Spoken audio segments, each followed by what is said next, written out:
So temporarily, I unpacked my stuff. I made my home my own. We bought like a candle, and I put all my clothes away. I listened to music I liked from the church that we could listen to. I used to make food from home, which really helped. And then I'd share with my companion, which was really fun. She didn't always like it, but sometimes she did.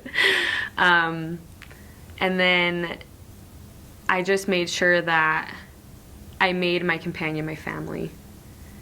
And knowing that her family was depending on me for her, as well as my family was depending on her for me.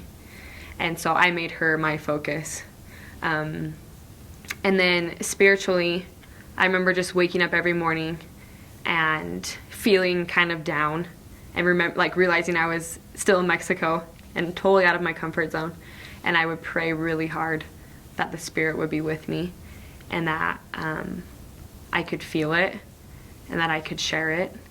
And just reading my scriptures, I'd read them in English and Spanish, because sometimes with the Spanish I couldn't understand it, and so I would read in English and then look at it in Spanish, and that was a big comfort to me to have a little bit of English there. I also said my prayers in English and Spanish.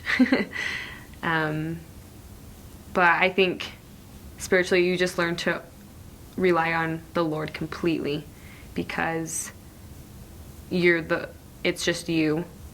And when you don't know your companion that well, it can feel really lonely. You feel like someone just kind of picked you up and dropped you like in a country, and you're like, okay, well, here we go. But you learn the Lord becomes your best friend, and he stays your best friend if you let him. And you feel like a team.